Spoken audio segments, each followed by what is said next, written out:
is Jing. I'm the brand manager on Star Wars. And of course, I have with me Chris, that I'm sure everyone knows. Chris, you want to introduce yourself quickly? Hey, everybody. Yeah, I'm Chris. I'm design manager on the fan side of Star Wars here at Hasbro. Yeah. So thank you for joining us. We love having sessions like this just to be able to talk to you about some of the recent reveals. So I appreciate the time, morning, day, night, whatever it is that we are speaking to you. So I know there's a lot of questions and a lot of people, so we'll dive right in and try to get through as many of them as possible. We'll start today with Eric, Ventures in Collecting. Hey guys. Let's hop right in. So Bad Batch season 2 is out, and so far the only member of the crew that's been announced for the Vintage Collection is Hunter, while the entire team has been available for quite some time with the Black Series. Can you guys discuss some of the factors that go into determining which characters get selected for which scale, and kind of like, why sometimes characters are left out of one scale and included in another? Yeah.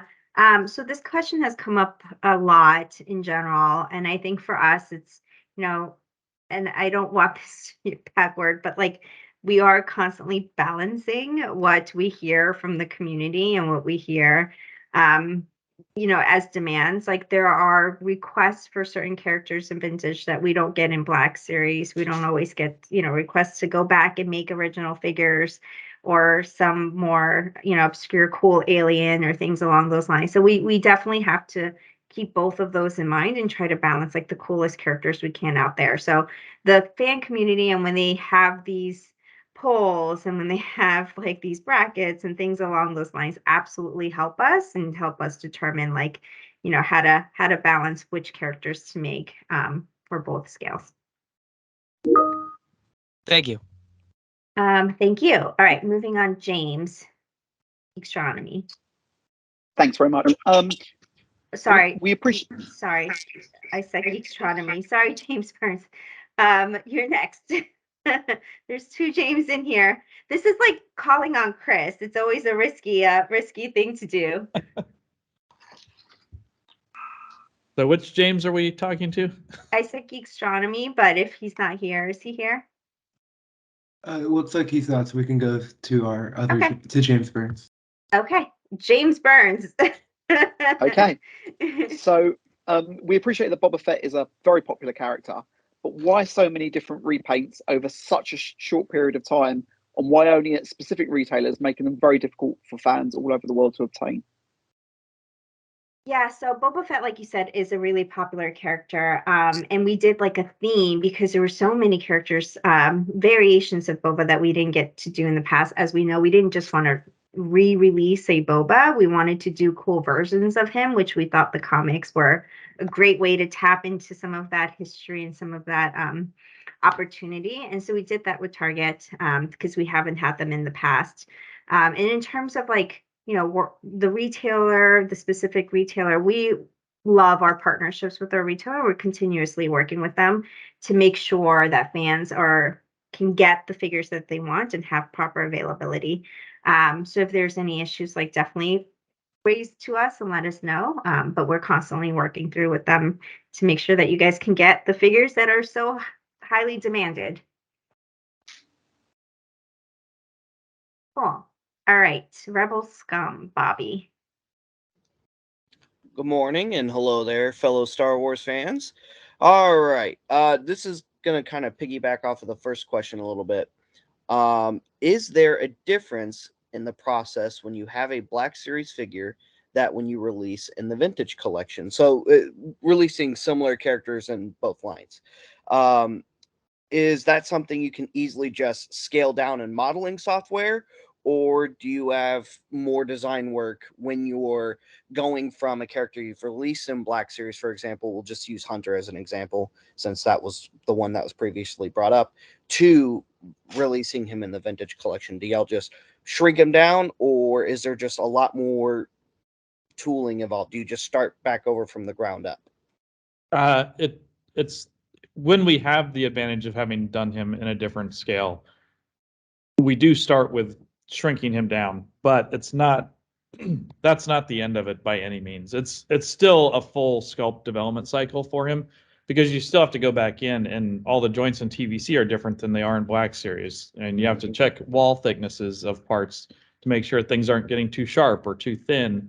So, and all the little concerns, even stuff about, I mean, we've talked briefly in the past about how wall thicknesses and thicknesses of plastic parts, like it shrinks differently. So you have to take all that sort of stuff into consideration when you're doing the sculpt for those different sizes.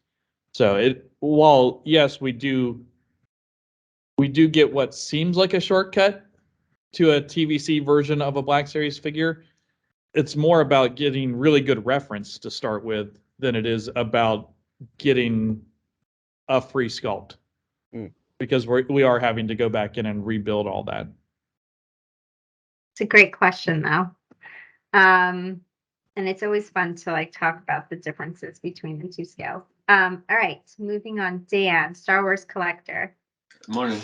Good morning. Now that the Black Series plastic-free packaging has been showing up at retailers, a lot of our readers have voiced issues and concerns. First up, some people are getting scammed at local retailers because someone has purchased a new figure, then stole or swapped it out with something else, and then returned it back to the store. And then the readers end up buying that figure and they have no idea what's inside the box until they get home.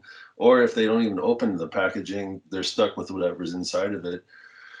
Because of this issue, some Black Series collectors are swearing off, saying they're not going to buy the product anymore. Do you guys have any concerns about that? Is there any chance of you guys changing back to clear windows? Yeah, I mean, first off, like, thank you for, sharing the feedback from the community and things like that. So, we always appreciate hearing that, for sure. And I think first and foremost, if there are issues from the community, like swapped heads or things along those lines, like please reach out to our customer care team. That's what we're here for. We track it. We try to fix it. We do our best to their customer care. Like we do our best to try to be as helpful as possible. So if there's any instance of that, please do reach out to us. We definitely want to hear and appreciate that feedback. So that's for one. And in terms of like the new packaging, it's something that we've heard. It's a balance we've heard on both sides in terms of like the post out renders on the front of packaging being really cool. But we'll always and constantly, as we do in Hasbro with everything that we do, just always keep an eye out and listen to the community. And overall, I think we'll continue to keep an eye out. Yeah, and fan feedback and stuff from your guys' sites, like that's critical to that. So keep it up, and we're listening. Yeah, but reach out to customer care for sure. If there's any issues like that, like we definitely want to hear from you. Thank you. All right, Steve, the Force Guide. I think yes, welcome. Yes, thank you. And in the reveal video for the ATST and Chewbacca set, you mentioned that you've tightened some of the joints in the ATST to fix some of the looseness issues, and that it should now stand nice and firm. That's great. Can you give some more detail on what exactly did you fix? Did you change any of the tooling, change materials in the knee, or did you just tighten the screws? We adjusted some of the tooling and adjusted some of the material stiffness a little bit. So yeah, it does stand much better. And the joints are much tighter. I mentioned this in a previous session where for me, the Raider version of the ATST, when I got it out, it was frustrating to try and pose and stand. This version it's still an ATST. It still has a lot of joints in those legs, so it's always going to be a little finicky to get them in just the right pose for what you want. But it will hold poses much better now. The joints are noticeably stiffer, and for me was one of the big reasons to go back in and address that and do that toy again. Fantastic. Thank you. Yep. Cool. All right, back up to the front. Eric, Adventures in Collecting. All right. So when it comes to pricing, everything in the world is getting more expensive, but with action figures, especially with Star Wars action figures, it's been a little bit of a roller coaster ride. with sometimes 3 or 4 different single carded releases, in the same scale, available at retail at 3 or 4 different prices. Will collectors see this kind of even out in 2023, or are these kind of varying prices based on retailer kind of the new normal? Yeah, I mean, I guess first and foremost, we at Hasbro do plan and strategize pricing based on groupings as much as possible and standardizing the offering. Like all our main line is, one price, for example, for vintage and Black Series and things along those lines. So we'll continue to work on that as much as possible. Do want to just like quickly flag the ultimate pricing of a figure for an exclusive, especially, is at the discretion of the retailer.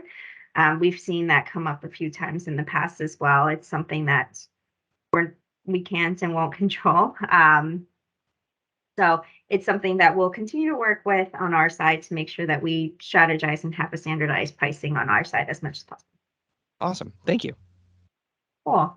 And I think Geekstronomy is still not here, right? So No, Yeah, I'm actually- here. oh, okay. Yeah, Teams does not want to work on my computer this morning, so. You know what? I've been there. Welcome. Welcome, James from Geekstronomy.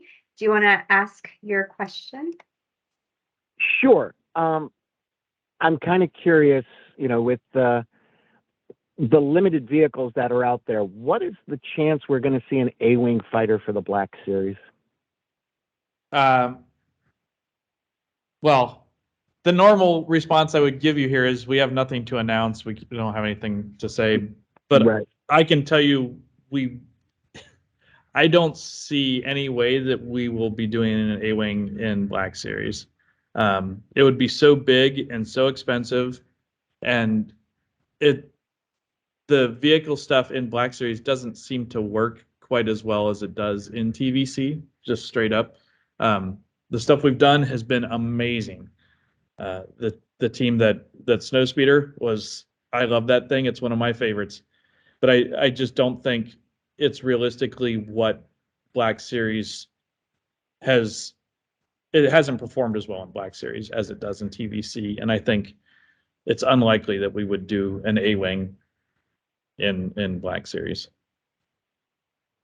Okay. It's a shame. I was really kind of hoping for. The generic response. Yeah. Yeah. I think it's something that, like, if there was a huge demand for anything across the board, across any scale, Yeah. we always do want to hear about it, though, because things always shift and adjust and new entertainment comes out and you never know. Yeah.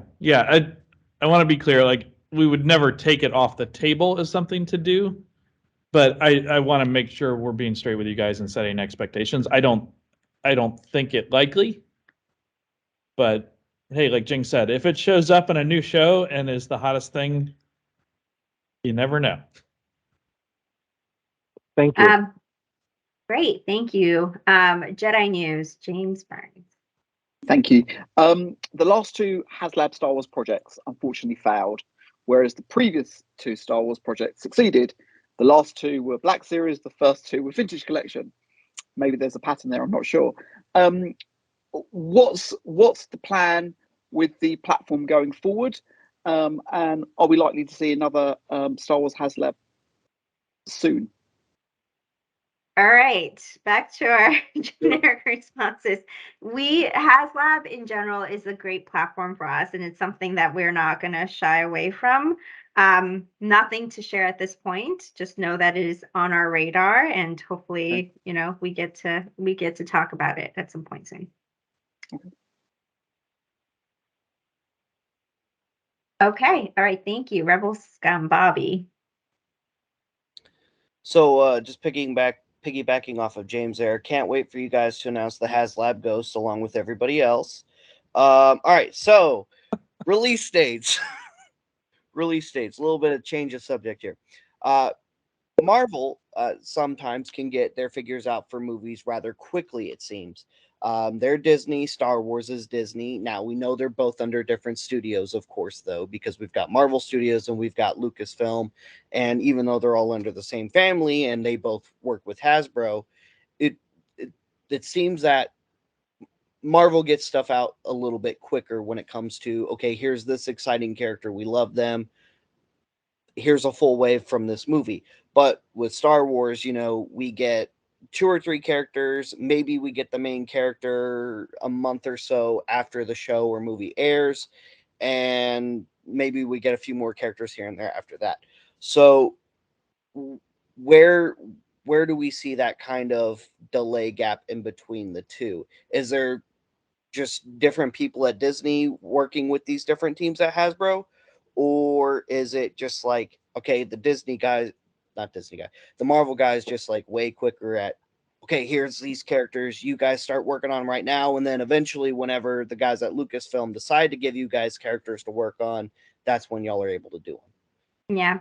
I mean, I can't speak to the items that I don't work on, for one. So Sure. I can only speak to for Star Wars, for Lucasfilm. For us, we definitely strive to get product out as much as possible. And it is different, like entertainment by entertainment, like producer by producer, movie by show. Like there's so many factors that go into it. And we have such trusted partners on Lucasfilm that we work so closely with and are on tons of meetings in a given week. So it's definitely an open communication in general. Part of it is always supply chain as we flex out and stabilize in the new environment. Hopefully we'll get better and better and closer.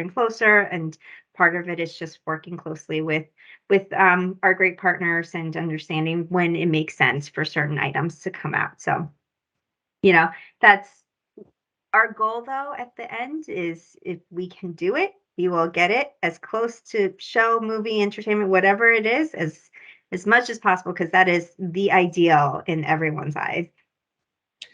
That said, I have noticed there has been a bit more quickness in that turnaround, at least in the past year. Because with Obi-Wan, we definitely got figures a lot quicker than we had previously, and in some cases with Andor as well. So it is not unnoticed that the gap has decreased in terms of media to toy shelves. Yeah. Well, and some Thank you. of that's about how the shows are produced. I mean, because production timelines now to actually make a show, you can make a show quicker than we can make toys for it. So it's tough to have toys out on shelf when we both start at the same time, and we do that. Like we start working with Lucasfilm, we start at the same time, and we can't catch them. They're so fast now. So, but shows that are produced more traditionally, which Andor and Obi-Wan both were produced more traditionally, there's a longer lead time. So those sort of things can happen. Nice. But thank you for noticing, Bobby. That is our goal. So we appreciate that. Appreciate that little comment. All right, Dan, Star Wars collector. In regards to the vintage collection ATST, which Chewbacca said, we've seen this ATST 3 or 4 times previously at a much lower price. We understand that you went back and fixed the vehicle joints, which allows it to stand better. But why not give us a new carded Chewbacca figure or maybe a new Ewok? A lot of people are finding the $89.99 price point a bit hard to swallow. Well, the adjustments to that to help it didn't hurt the price at all on that. That was all stuff just to tune and improve the joints and make it a more pleasurable experience to work with that toy. The decision to go with a non-carded Chewbacca in that set was straight up just to help manage the cost of that thing. I mean, putting a figure on a card, while it's cool, it adds cost, and trying to be sensitive to the ever increasing cost of toys and product in general. I mean, we all know how much a 12-pack of eggs costs now versus what it cost 2 years ago. I mean, it's insane. And the fact that we've been able to mitigate as much of that inflation as we have is huge props to the team that works on that stuff. But anything we can do like that, and leaving Chewbacca off a card, that's a decision it's more than just that, but that's an added benefit of keeping him off the card is helping to mitigate costs a little bit, because that it's important. Like, I mean, we know and are sensitive to how much things cost. It's a big beat. We're constantly trying to get costs down on things, figures, vehicles, all of that. So it's sometimes we can do more than others. Okay. Thank you. Yeah. And wouldn't we want Chewbacca standing on top of the ATST? Replicate that scene as much as possible. Yeah. All right. And hopefully at some point in the future we'll do a fun new Chewbacca and have him on a card back and do all sorts of great stuff. So Thank you. Thank you. All right, Steve, the Force Guide. Speaking of costs, lately a lot of pre-orders have been shipping many months before their originally scheduled dates. While some may prefer that to a lengthy delays we experienced earlier in the pandemic, these surprise releases can make it difficult for fans to properly budget when a mountain of pre-orders show up all at once, and they may end up canceling the orders. We know that the world is slowly returning to normal, and it's nice to see fewer delays. Is there any way Hasbro can be more transparent about the projected shipping dates to give fans a better idea of what to expect so they can budget accordingly? Yeah, so I guess like we kind of touched upon this, but hopefully we are getting to a new normal, knock on wood, and things are stabilizing a little bit more. So the upfront communication in general should ideally be better and better moving forward.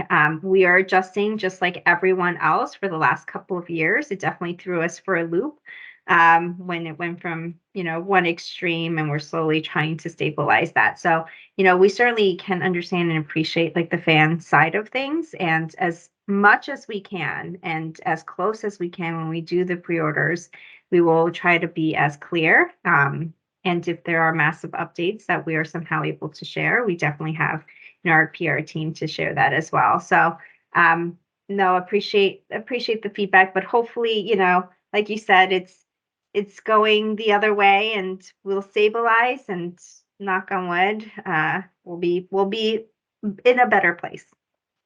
Thank you. Thank you. All right, back up to the front, Eric.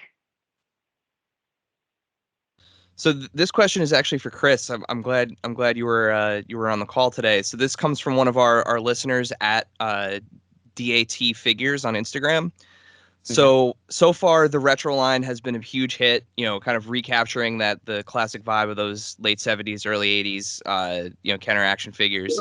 But for those of us that are a little bit older, a lot of us were introduced to a really, really muscular set of Star Wars figures in the 90s with the relaunch of Power of the Force.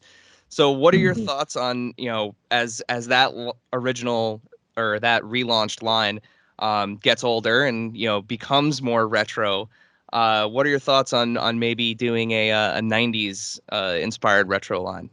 I could totally be down for like a really buff Mando. That would be sweet.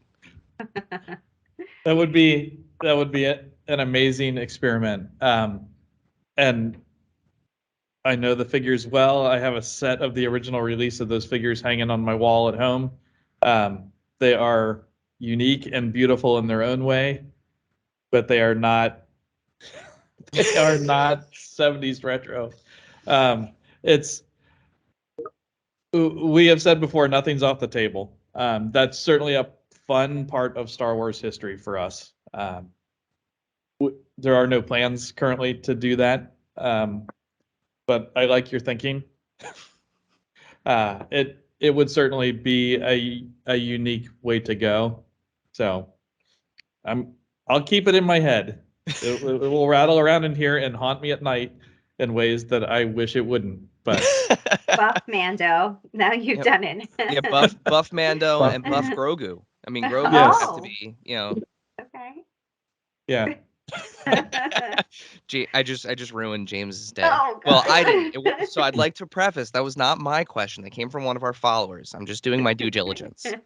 Brief cargo with his shirt open and No, let's move on. Yes. Let's move on. Yes. Let's move on. Geekstronomy, James Hamilton. Hi. Okay, so this actually comes from one of our Instagram followers, Dom Tober. He wants to know if the figure Dirge is ever going to be made in a black series. Dirge is an awesome character. Okay.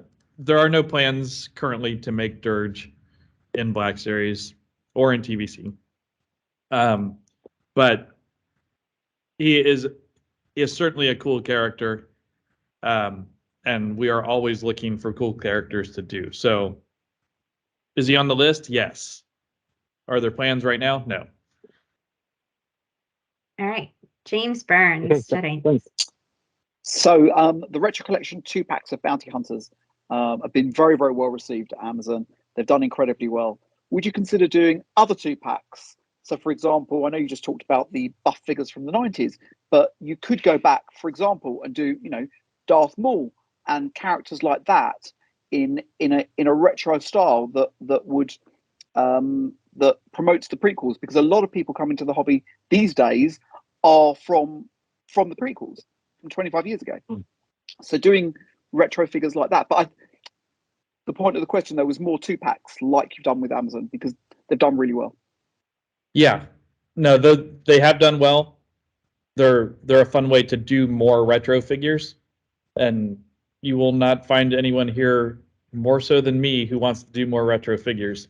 So any way I can make that happen, I'm going to push for. And 2-packs are a great way to do that. I'm glad that you like it and the fans like it. Bobby, Rebelscum. Let's shift gears a little bit over back to Replica. James kind of touched on this a little bit when he talked about the HasLabs, and that we had one of which was the Revisaber. Black Series replicas. Have there ever been other items considered other than helmets and lightsabers, such as blasters, thermal detonators or whatever, or small droids like training remotes and so on? Yes, we're constantly looking at other things to do. Straight up blasters, unlikely you will see those happen. There are a whole set of problems around blasters that I think we don't need to talk about. And if we were to do a blaster thing, it would probably be Nerf, and a fun way to go there. We've done that in the past. They've been successful and very cool. As far as Black Series, probably not on those. But other stuff, yeah, like it's certainly a space to do and find other expressions of. And I'm assuming you're talking premium role play sort of things in there. But yeah, I think there's lots of other stuff in Star Wars that isn't a lightsaber and isn't a helmet. So yeah, we're looking constantly at ways to expand into that stuff. Yeah. Maybe even like, oh, go ahead. No, go ahead. What were you going to say? I was going to say, maybe even like, as it might sound silly, but I'm totally serious about this. Maybe even like a Star Wars tool set, like how Tech has his tool belt in the Bad Batch. I mean, you want us to make a Hydro Spanner? Yeah, a Hydro Spanner would be so cool.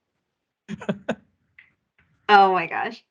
Yeah, so we have a lot of creative folks, obviously, on the Hasbro side, and innovation is a big piece of it, but I love ideas like that. Like that's actually kind of cool. So keep them coming. Thank you. All right, Dan from StarWarsCollector.com.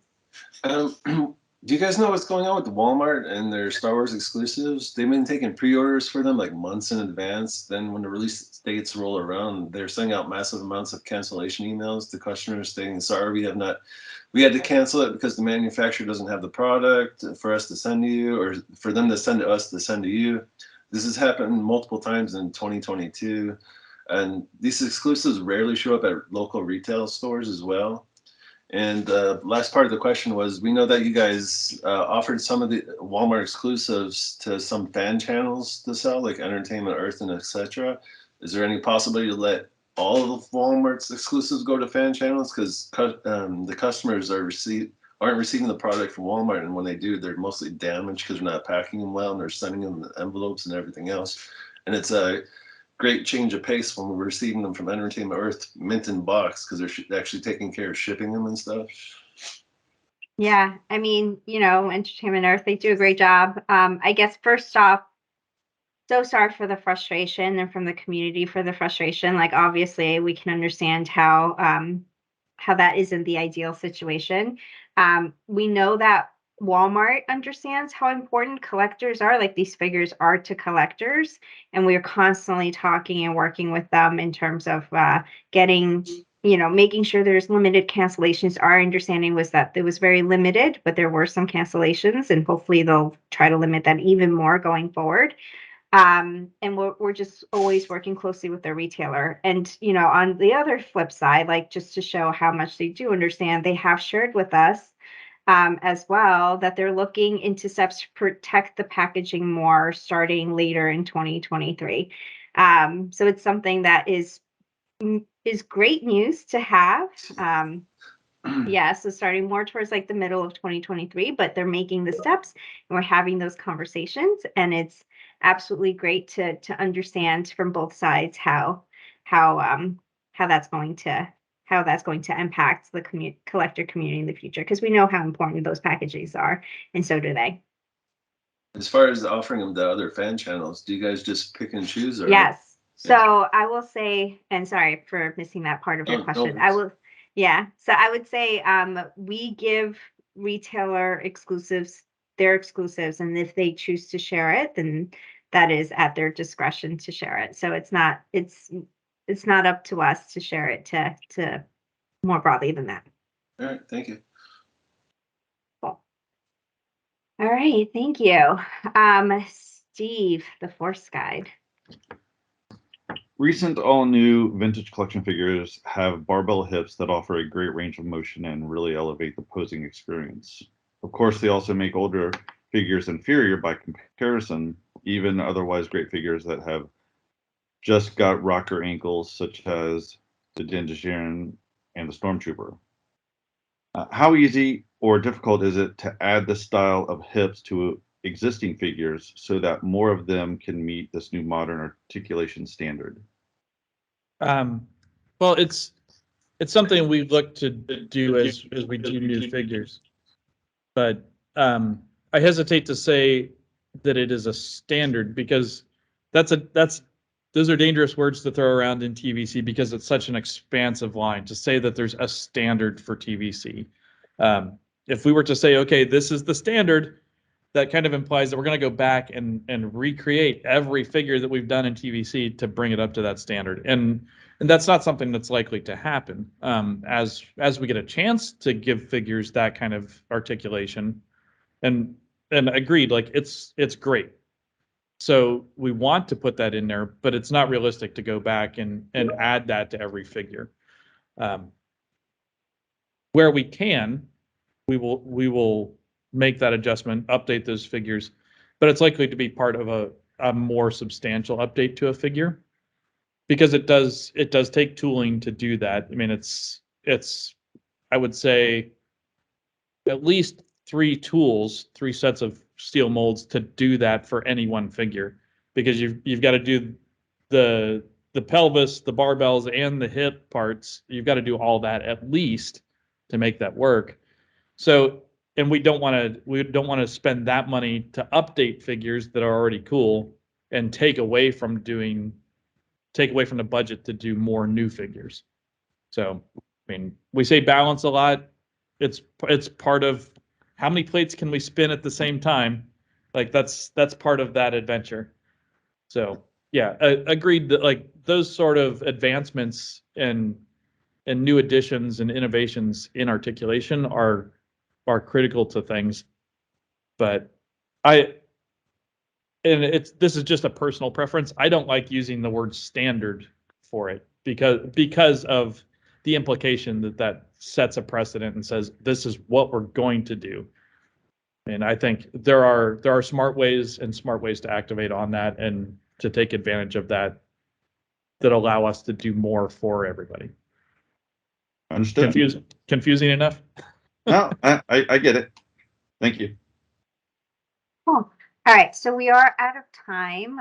In my quick last minute pivot, I did want to quickly plug in the Indiana Jones live stream that is going live tomorrow. Chris will be on that. Obviously, he works on Indy as well as Patrick and Eric. So just if you guys are interested, and I know that there's overlap between Star Wars and indies, please tune in and see. Yeah, please tune in and see that there's some great reveals coming. I know that there are some great items coming. So yeah, hope to see you guys there. And also, thank you for joining us. I know this takes time out of your day to do so, and we appreciate talking to you and hearing from the community and from your followers as well. So yeah, thank you. And I'm sure we'll talk to you soon.